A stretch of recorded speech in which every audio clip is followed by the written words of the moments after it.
जून को हुई थी। 14 जून को दो महत्वपूर्ण चीजों की अनाउंसमेंट हुई। एक 10.5 लाख जॉब्स गवर्नमेंट के लिए, और दूसरी अनाउंसमेंट अग्निपथ स्कीम की, जहां पे केवल 46,000 वैकेंसीज थी। बट किसी वजह से ये पूरी दौड़ 14 तारीख से इन 40,000 वैकेंसीज की तरफ चली गई, और उसमें आप लोगों का योगदान काफी है। Go next. ये रिफॉर्म क्यों आया? ये रिफॉर्म लॉन्ग पेंडिंग था। सबसे ऊपर वाली आप स्टेटमेंट देखिए, ये स्टेटमेंट आज की नहीं है, ये 1989 की स्टेटमेंट है। 1989 में ये काम शुरू हुआ था। हमारी तमन्ना थी कि ये काम शुरू हो, बट उसकी और भी कई सारी पहलू थे। वो चाहता था कि ऑफिसर की एज कम हो, कमांडिंग ऑफिसर की एज कम हो, टीथ टू टेल रेशियो कम हो, तो एक एक करके ये काम शुरू करा गया। कमांडिंग ऑफिसर की एज कम करी गई, जो हमारी टीथ टू टेल रेशियो है वो कम करी गई। उसके बाद कारगिल रिव्यू कमेटी के अंदर अरुण सिंह कमेटी ने बोला एक सीडीएस का गठन होना चाहिए, वो काम हुआ। अब उसी चीज को आगे ले जाते हुए हमने जो नेक्स्ट रिफॉर्म था वो था कि किसी तरीके से जो एज हमारी 32 साल है, ये देखिए ये बता रहा है 30 साल 1989, आज ये 32 साल पहुंच गई है। 32 साल को किस तरीके से 26 साल ला सके। ऐसा क्यों? हमारे को यूथफुल प्रोफाइल चाहिए। ये क्यों चाहिए? बिकॉज आप सबको मालूम है 2030 के अंदर हमारे देश के अंदर 50% पीपल 25 साल की उम्र से कम होंगे। क्या ये अच्छा लगता है कि देश की सेना जो रक्षा कर रही है दे आर 32 ईयर्स? ये हमारा सिर्फ एक ही मुद्दा है कि हम किसी तरीके से यंग हो जाए। इसको स्टडी करा गया पिछले 2 साल, एंड ये सीरियस वर्क।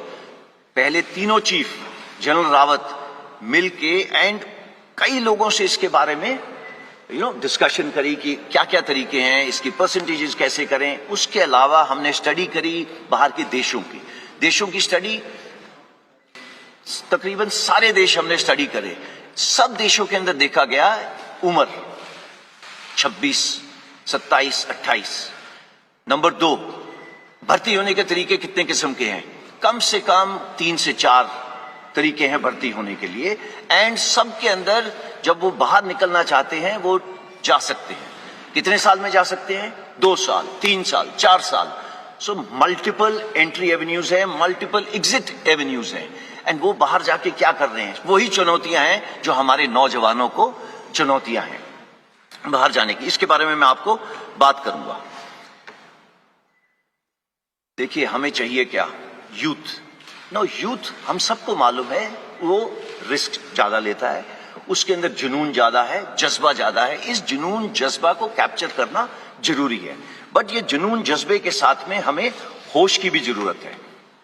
जिसको नेक्स्ट। नाउ देखिए आज जो करंट सिपाही से जो उसके ऊपर होदेदार है, आप सिपाही का जो है वो आप उसको जोश का कंपोनेंट मानिए, और जो 1.28 का कंपोनेंट है एनसीओ से ऊपर, मतलब नायक, हवलदार, नायब सूबेदार, हमारे जैसे होदेदार, वो सब मिला के 1.28 है।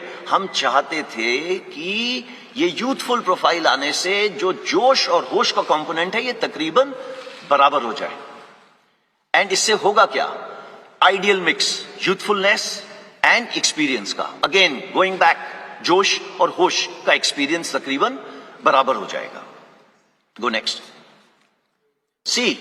आज देश के अंदर आपको मालूम है कि फौज की कितनी रिटायरमेंट्स है, ये आप सबको मालूम है। फौज के अंदर, आर्मी के अंदर तकरीबन 45,000 से 60,000, नेवी के अंदर तकरीबन 2,500 से 3,500, एयरफोर्स के अंदर सिमिलर नंबर, वो सिर्फ 5,000 हो जाता है। हाउएवर, जो आपको पता होना चाहिए, ये नंबर्स हैं जो हमारे प्रीमेच्योर रिटायरमेंट ले रहे हैं। प्रीमेच्योर रिटायरमेंट का मतलब क्या है? प्रीमेच्योर रिटायरमेंट का मतलब ये है कि अगर मैंने इस फौज के अंदर 25 साल, 30 साल, मैं अभी 59 ईयर्स का हो गया हूं, 60 में मैंने रिटायर करना है, वो मेरी पूरी एज सर्विस की है। बट इतने तादाद में लोग हैं। इंडियन आर्मी में तकरीबन 14,000, इंडियन नेवी में तकरीबन 3,000, एयरफोर्स में तकरीबन 500 से 600। ये लोग आज भी बाहर जा रहे हैं। इनकी उम्र क्या है? 35, 36, 38 ऐसी उम्र है। ये लोग सब जा रहे हैं। आज तक हमने किसी ने भी कोशिश नहीं की बोलने की ब्रदर ये बाहर जाके क्या काम कर रहे हैं। ओके, एंड आप इन तीनों को ऐड करो, ये 15,000, 16,000 तो वैसे ही बन गए।